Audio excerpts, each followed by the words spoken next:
A paz do Senhor Jesus, Deus abençoe a todos. E vamos iniciar o nosso culto virtual. Eu queria convidar você a pegar sua Bíblia, né, para nós lermos juntos. Queria começar lendo no Novo Testamento, Marcos capítulo 13, o versículo 33. Né, o capítulo 13 de Marcos, ele fala do princípio das dores, da grande tribulação. E aqui Jesus ele vai ensinar a como nós devemos viver, né? Como que nós devemos vencer, na verdade, nos momentos de aflição e tribulação. Então ele fala, olhai, né? Então ele vai falar assim, vai chamar atenção, né? E vai dizer duas palavras: vigiai e orai, porque não sabeis quando chegará o tempo, né? O tempo que ele estava se referindo de grande aflição. Muito bem. Então, oração, né? E vigilância. Orar e vigiar. Então hoje eu queria meditar com vocês o que a Bíblia fala a respeito disso. Né? Então, Jesus, o próprio Senhor, ele passou um momento de tribulação, de um momento de grande angústia, de grande dor, lá no Getsemane. Lá isso está em Mateus, você pode ir em Mateus capítulo 26, versículo... Vamos ler no versículo 36, amém? Nós vamos ler juntos aqui. Então chegou Jesus com eles a um lugar chamado Getsemane e disse aos seus discípulos: assentai-vos aqui, enquanto vou além orar. E levando consigo Pedro e os dois filhos de Zebedeu, começou a entristecer-se e a angustiar-se muito. Então Jesus sentiu tristeza e angústia, não é? Ele estava diante de uma grande aflição, né? No versículo 38, então lhes disse: a minha alma está cheia de tristeza até a morte. Ficai aqui e velai comigo. Ele falou a minha alma, né?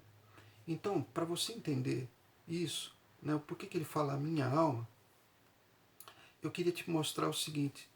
Lá em Gênesis capítulo 1, versículo 26, fala que nós somos feitos à imagem e semelhança de Deus, não é? Então, se você pegar aí no rapidinho lá, no capítulo 1, versículo 26, Deus fala assim, façamos, olha só, e disse Deus, façamos o homem à nossa imagem, conforme a nossa semelhança.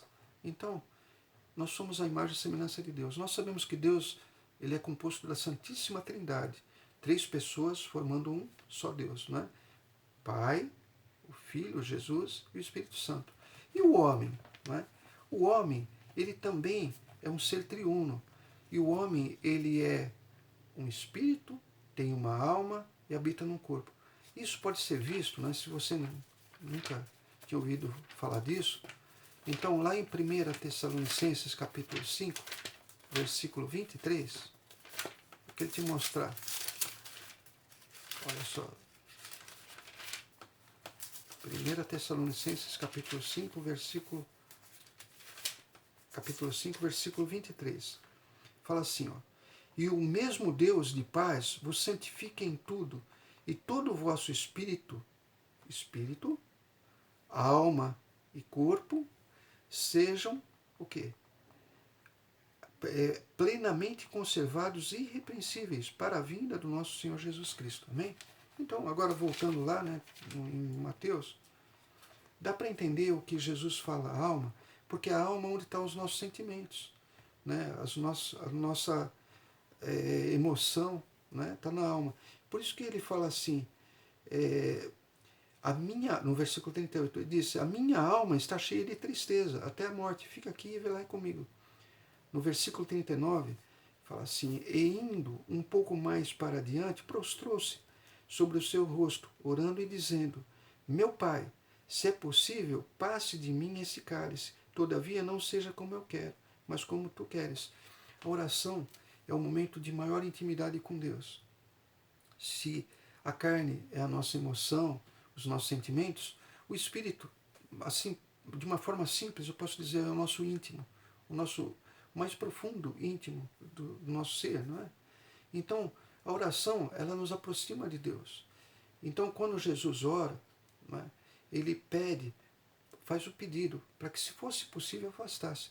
É na oração que nós fazemos pedido para Deus, não é? Nesse momento, né, ele ora, e vai seguindo na sequência, ele fala assim, e voltando-se para os seus discípulos, achou-os adormecidos, e disse a Pedro, então nem uma hora pudesse velar comigo? Então ele repreende Pedro. Então eu quero que você pense o seguinte, Jesus repreende Pedro por não estar orando. Então, abra o teu coração, né, e receba essa palavra como uma exortação. Jesus pede para que nós oremos. Amém? Olha só, e voltando-se para os seus discípulos, achou-os adormecidos e disse a Pedro, então nenhuma hora pudesse velar comigo? E aí no versículo 41 ele fala, vigiai e orai, para que não entreis em tentação. Na verdade, o espírito está pronto, mas a carne é fraca. Ele quer dizer o seguinte, o meu íntimo, né, o que tem contato com o meu Pai, está pronto, mas a minha carne, minha emoção, a minha angústia, né, essa é fraca. Então precisa ser dominada. E o que ele faz para dominar? Quando ele diz isso, ele vai, olha só, no 42, e indo segunda vez, orou, dizendo, Pai meu, se esse cálice não pode passar de mim, sem eu beber, faça-se a sua vontade. E voltando, achou-os outra vez adormecidos, porque os seus olhos estavam carregados. Ele percebeu que eles estavam dormindo, não estavam orando coisa nenhuma. E deixando-os de novo, foi orar pela terceira vez. Então ele volta a terceira vez para orar, dizendo as mesmas palavras. Isso mostra que a oração, nós devemos persistir na oração. Não devemos esmorecer. Amém? Jesus fez isso. Pastor, quanto nós devemos orar? Depende do que... A oração é um alimento. Depende daquilo que você sente que te saciou. Se a oração é um alimento, eu posso dizer o seguinte, umas pessoas comem, por exemplo, 3 colheres de arroz e estão satisfeitas. Outras comem mais, então precisam de 5 colheres de arroz. Qual que é o certo? Comer 3 colheres ou 5? Depende. Depende. Tem pessoas que com 3 já se saciam, outras precisam de 5, não é? Então, oração é a mesma coisa. Você tem que sentir que a tua alma foi saciada pela presença de Deus. Amém? Então, tua alma saciada, cessa o medo, cessa a angústia.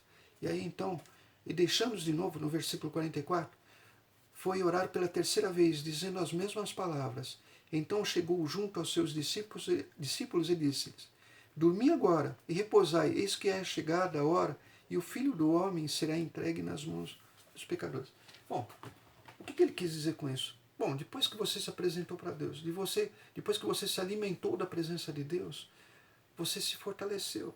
Então, aquela tristeza, aquela angústia que te dominava já foi colocada no seu devido lugar. Então, ele falou assim, agora eu já posso fazer a obra. Não é? O que Jesus mostra com isso? Oração. Jesus era um homem de oração. Jesus fazia jejum. Jesus ensinava isso. Amém? Quando os discípulos viram o poder que ele tinha, né, os sinais, as maravilhas que ele fazia, e percebiam que ele se abastecia com a oração, com o poder sobrenatural de Deus, quando o íntimo deles tinha contato com Deus, e através disso ele dominava a carne, e através disso também o poder de Deus, através da vida deles, se manifestava, eles pediram para ele orar. Então Jesus faz uma advertência, sendo bem rápido, não é? No Mateus ainda, capítulo 6, versículo 5, Mateus 6, 5, ele faz uma advertência sobre a forma correta de orar e a forma errada. Ele fala assim, e quando orares, não sejais como os hipócritas, pois se comprazem em orar em pé nas sinagogas e às esquinas das ruas, para serem vistos pelos homens. Em verdade vos digo que já receberam o seu galardão, a sua recompensa. Não é? No versículo 6, ele vai falar, né, como se ora. Então ele fala assim, olha, a forma errada. As pessoas querem falar palavras bonitas, querem fazer frases construídas, querem retórica. E na verdade oração não é isso. Oração é um derramamento. É um abrir o coração e falar para Deus tudo aquilo. É por isso que você vai ver depois as instruções dele, em que você vai ficar num lugar reservado. A oração, ela não é para as pessoas verem. É um momento de intimidade. Quando você fica sós com Deus, você vai perceber isso agora. Olha só. Mas tu, quando orares, entra no teu aposento, e fechando a tua porta, ora teu Pai, que está em oculto, e teu Pai que vê secretamente te recompensará. Quer dizer, não é para ser visto por homens. É lá que você vai gemer, é lá que você vai abrir teu coração e expor todas as tuas angústias. Né? Aí ele faz uma outra recomendação. E orando, não useis de vãs repetições como gentios, que pensam que por muito falarem serão ouvidos. Aquilo que eu falei. A hora que a oração saciou o teu íntimo, né? Saciou a tua alma, né? Com o poder de Deus, com a presença de Deus, é a hora que você já alcançou o que você precisava. Amém? Então não adianta ficar repetindo muito coisa só por repetir. Você tem que ter assim a humildade, né? Assim, um coração sincero, estar na presença de Deus com alegria, buscar isso, sabe, como um alimento, como um pão, né? E no versículo 11, falando justamente em pão, quando ele fala da oração, ele ensina que a oração é o lugar de pedir, por isso que ele pediu. Ele fala assim, o pão nosso de cada dia nos dai hoje. Mas aí ele dá um outro mandamento. Uma oração para ser eficaz, eficiente, para você realmente ter a presença de Deus dominando a sua vida, você precisa viver de acordo com a palavra de Deus. Então a palavra de Deus, ela fala assim, Jesus, falando a respeito da oração, ele fala assim, e perdoa-nos as nossas dívidas, assim como nós perdoamos aos nossos devedores. Nós somos pecadores que precisamos ser perdoados. Então, nós somos justificados pelas nossas atitudes. Se nós não perdoarmos as pessoas que fizeram alguma coisa contra nós, Deus não pode nos perdoar. Você pode falar assim, pastor, mas o senhor não sabe o que a pessoa fez para mim. Eu não sei, mas eu sei o que Deus te pede. Jesus, quando estava crucificado, ele estava sendo morto, insultado, apedrejado, sabe, estavam ofendendo ele, e ele olha para Deus e fala assim, Pai, perdoai-os, eles não sabem o que fazem. Jesus sabia que por eles estarem fazendo aquilo, é que eles não conheciam o quê? A justiça de Deus. Então quem faz o mal não conhece o quê? A justiça de Deus. Então tudo vai ser julgado. Então não precisa ser você o juiz. Nós precisamos fazer o que Deus fala. Nós precisamos ser exemplo, testemunhas do poder de Deus na terra e dos mandamentos dele através das nossas atitudes. No versículo 14, pulando para o 14, ele fala assim, porque se perdoardes aos homens as suas ofensas, também vosso Pai Celestial vos perdoará a vós. Se, porém, não perdoardes aos homens as suas ofensas, também vosso Pai não vos perdoará as vossas ofensas. Amém? Então, é isso que nós estamos falando. Você vai orar e você quer receber o poder de Deus. Você quer ser justificado. Você quer comunhão e intimidade com Deus, mas teu coração tem mágoa de alguém. Não vai dar certo. Né? Não funciona assim, né? Como o pessoal fala. Amém? Agora, a segunda parte. Orai e vigiai. Né? O que seria vigiar? Vigiar, igreja, é o jejum. Porque o que controla as nossas emoções, as nossas vontades, a nossa concupiscência, ou seja, os desejos de uma carne, é o jejum. Então, olha só, no versículo 16 ele fala assim, aí para uma vírgula, né? Tem uma vírgula, e vírgula, quando jejuardes. Não está escrito, se jejuardes. Não está escrito, e se tiverdes vontade, se tiverdes afim de jejuardes. Não. Fala, quando jejuardes, quer dizer, o jejum faz parte da vida de oração. Jejum e oração, eles estão ligados. Amém? Então, orai e vigiai é oração, jejum. Né? E o que consiste esse jejum? Deixar de comer? Eu vou explicar isso para você assim. Vamos ler primeiro. E quando jejuardes, não vos mostreis contristados ou tristes, né? Como os hipócritas, né? Aquelas pessoas que só querem aparência, só querem mostrar para as pessoas. Porque desfiguram os seus rostos, para que ao homem pareça que jejum. Em verdade vos digo que já receberam o seu galardão, a sua recompensa. Porém, tu, quando jejuardes, unge a tua cabeça com a tua cabeça, né? Unge a tua cabeça e lava o teu rosto, para não pareceres aos homens que jejuas, mas é o teu Pai que está em oculto, e teu Pai que está em oculto e que vem em oculto se te recompensará. Amém? Então, igreja, quando Jesus ensina a oração, ele ensina a gente a não ter regras, e sim ter sinceridade e humildade de coração. A gente buscar a intimidade com Deus, e nisso a gente se fortalece.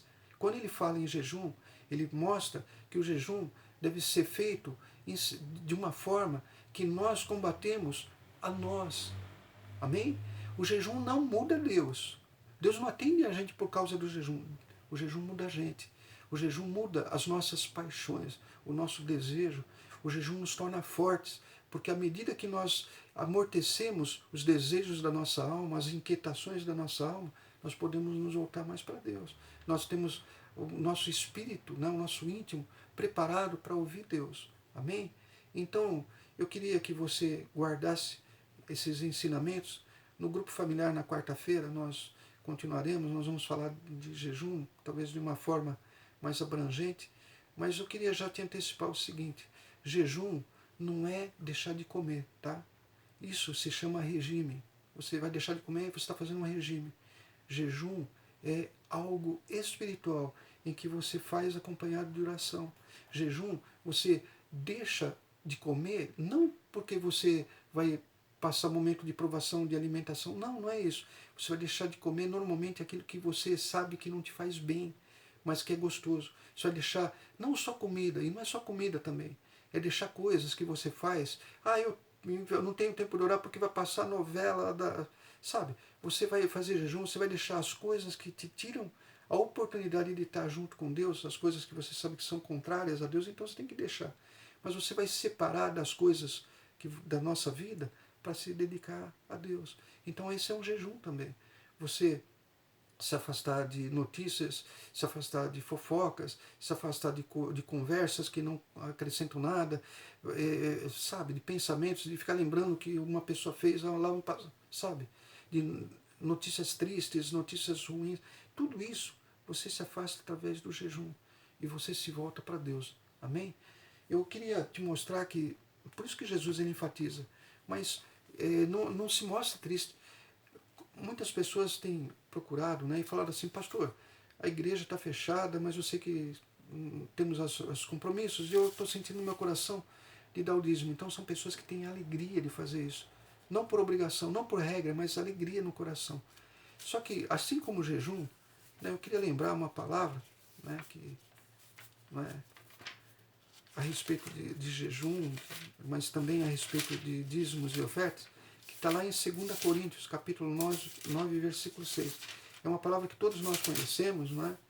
E é uma palavra que até eu recebi de um dos presbíteros da igreja, né, quando ele falava da sinceridade, do amor, de se fazer as coisas com amor e não por obrigação. Né? Ele me passou um WhatsApp, né, e eu achei isso muito interessante e muito alinhado com o que nós estamos falando. 2 Coríntios capítulo 9, versículo 6 fala assim, olha só: e digo isto, que o que semeia pouco, pouco também se fará, e o que semeia em abundância também se fará. Mas não é esse o motivo da gente fazer o dízimo. O motivo da gente trazer o dízimo e oferta é o 7. Não é para a gente ganhar mais. Não é isso. A intenção é o 7. Cada um contribua segundo propôs no seu coração, não com tristeza. Olha só, ou por necessidade, porque se eu não der, Deus não vai me dar. Não, porque Deus ama ao que dá com alegria. Isso é assim que nós vamos fazer na oração, não é? Você fique livre, com alegria, você se apresenta a Deus. Você sabe que Jesus pede para a gente orar, você sabe que Jesus pede para jejuar, mas faça isso de uma forma livre, descontraída. E eu queria fazer só uma oração, né, e convidar também você a não só pensar no dízimo e oferta para sustentação da igreja, mas prestar atenção nos seus irmãos que passam, né, que vão passar necessidade pelo momento que a gente vive, para você também ser solidário, né? Não adianta você dizimar o êmbryo cominho e esquecer o principal, né, que é o amor, não é? Então você está sempre pronto para ajudar os teus irmãos, né, os nossos irmãos na fé. Eu queria lembrar que quarta-feira nós temos o nosso grupo familiar, não é? E fazer então um convite para que você venha aprender mais justamente a respeito de oração e jejum. Amém? Baixe sua cabeça, feche seus olhos. Senhor Deus e Pai, nós pregamos a Tua palavra, nós somos dependentes de Ti, meu Pai, como o Senhor nos ensinou na oração do Pai Nosso. Então, meu Pai, nesse momento que esta palavra, meu Pai, se transforme em poder e autoridade vindo da Tua presença, meu Pai. Que esta palavra, meu Pai, vivifique as pessoas que estiverem ouvindo essa gravação, essa mensagem. E, Pai, em nome de Jesus, Que o Senhor possa, com o teu poder, meu Pai, proteger as nossas vidas, proteger, meu Pai, todas as pessoas, e livrar, meu Pai, todo o mundo do mal, meu Pai. Livrar, meu Pai, todas as pessoas que estão sofrendo e gemendo nesse momento. Que o Senhor as alcance com a tua compaixão, com a tua graça, com a tua glória e a tua misericórdia. E nos guarde, meu Pai, até a próxima reunião virtual, que é na quarta-feira. Deus abençoe a todos. Em nome de Jesus.